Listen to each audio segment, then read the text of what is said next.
Well, hey there. Welcome to another episode of Ask Dr. Hein. We had another question come up recently related to a previous episode we did about whether UFOs make crop circles. Question came up from a listener of whether UFOs have been, if it's true, whether they've been reported to affect, uh, you know, missile installations and military type of things.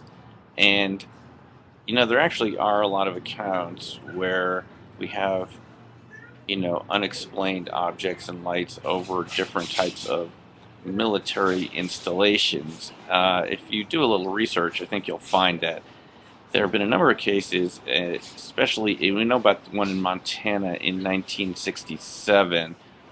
Maelstrom Air Force Base reported having, apparently, according to what we're told from Robert Salas, who worked there at the time, that there were strange lights seen over the base, and then about 10 to 15 missile systems just went down spontaneously within a few minutes of each other. And what makes it interesting is that the missiles are not connected to each other in any way, but within a few minutes they were all neutralized. And we've also had reports of that in other locations. I've heard people who worked at missile bases in South Dakota, also North Dakota. Some of the Russian generals, when as part of the former Soviet Union, also mentioned this. I've seen on some documentaries where they had this type of activity going on. Also in Germany, and the late crop circle researcher David Kingston, um, he presented a number of times at different conferences, and if you knew him, he was a really great guy. He actually did, according to what he said, worked for the Royal Air Force looking at exactly this issue of UFO sightings near British missile installations. I believe it was in the Pacific Ocean somewhere where they were doing tests. So there do seem to be a lot of associations between unexplained objects, UFOs, things like that, and missile installations where the missiles seem to have been basically disabled in some way, or even we've been told that the cement, lids on the top of the missile silos had been flipped open or destroyed in some way. And there also seem to be a lot of connections between UFOs and experimental aircraft. I remember hearing one person tell me,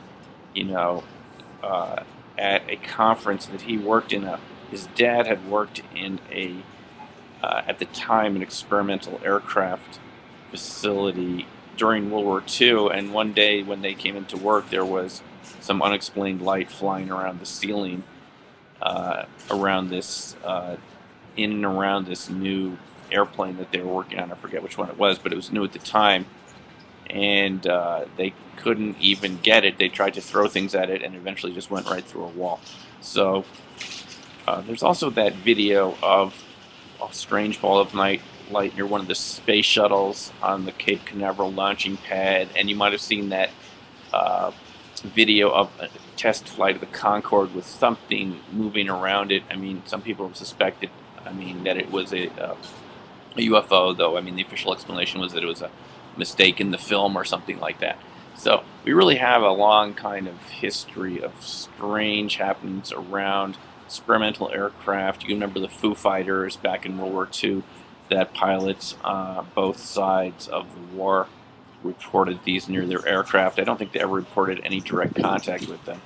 But this has been going on for a long time now. Why is there an interest of UFOs in nuclear missile installations? It's quite possible that something that we're doing with nuclear energy, nuclear power, or the missiles themselves could affect them in some ways that we don't totally understand yet.